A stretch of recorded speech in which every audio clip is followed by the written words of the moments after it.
Hello views, நான் பிரிவு அனாலிசிட்லேருந்து admission notification 2024க்கு உங்களுக்கு நோட்டிஃபிகேஷன்ஸ் வந்து அடுத்தடுத்து ரிலீஸ் பண்ணிட்டு இருக்காங்க.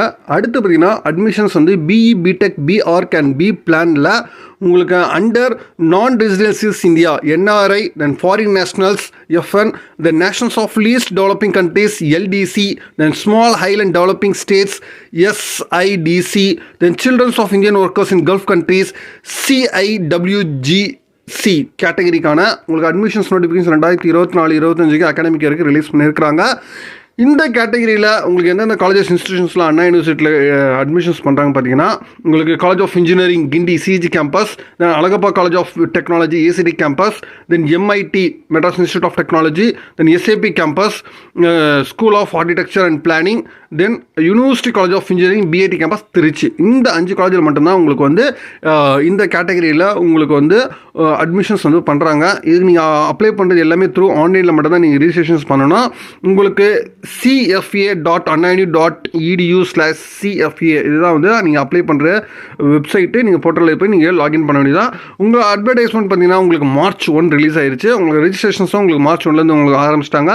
பட் பேமெண்ட் ப்ராசஸ் வந்து ரிஜிஸ்ட்ரேஷன்ஸ் வந்து டாக்குமெண்ட் அப்லோட் எல்லாமே பார்த்தீங்கன்னா March 8லேருந்து ஆரம்பிச்சிருக்காங்க.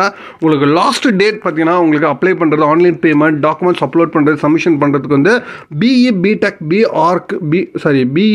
பி பிளானுக்கு வந்து May 31 வந்து லாஸ்ட் டேட் சொல்லியிருக்கிறாங்க. தென் அதே மாதிரி பி ஆர்க்குக்கு மட்டும் உங்களுக்கு வந்து லாஸ்ட் டேட் பார்த்தீங்கன்னா உங்களுக்கு என்டிஏ ரிசல்ட்ஸ் வந்து நெக்ஸ்ட் 2 டேஸில் வந்து நீங்கள் சப்மிட் பண்ணி ஆகணும் அப்படின்னு சொல்லியிருக்காங்க. உங்களுக்கு லாஸ்ட் ரிஜிஸ்ட்ரேஷன்ஸ்க்கும் பேமெண்ட் அப்லோடிங் டாக்குமெண்ட்ஸ் எல்லாமே பார்த்தீங்கன்னா உங்களுக்கு என்டிஏ ரிசல்ட்ஸ் வந்ததுக்கப்புறம் தான் பிஆர்க்கு வந்து லாஸ்ட் டேட்டு. அதாவது NRI quota FN foreign nationals இது மாதிரி கேட்டகரிஸ்க்கு வந்து நீங்கள் வெயிட் பண்ணிட்டு இருந்தீங்கன்னா இன்றைக்கி அப்ளை பண்ணிடுங்க. தென் இதில் எலிஜிபிலிட்டி க்ரைட்டீரியா பார்த்தீங்கன்னா உங்களுக்கு வந்து ஒவ்வொரு கேட்டகரிக்குமே ஒவ்வொரு எலிஜிபிலிட்டி க்ரைட்டீரியா இருக்குது. உங்களுக்கு வெப்சைட்லேயே ஒவ்வொன்றுத்துக்குமே என்ஆர்ஐ கோட்டாக்கு என்ன எலிஜிபிலிட்டி, எஃப்எனுக்கு என்ன எலிஜிபிலிட்டி, தென் எல்டிசிக்கு என்ன எலிஜிபிலிட்டி, எஸ்ஐடிஎஸ்க்கு என்ன எலிஜிபிலிட்டி, சிஐடபிள்யூஜிசிக்கு என்ன எலிஜிபிலிட்டி க்ரைட்டீரியா எல்லாமே உங்களுக்கு கொடுத்துருக்குறாங்க.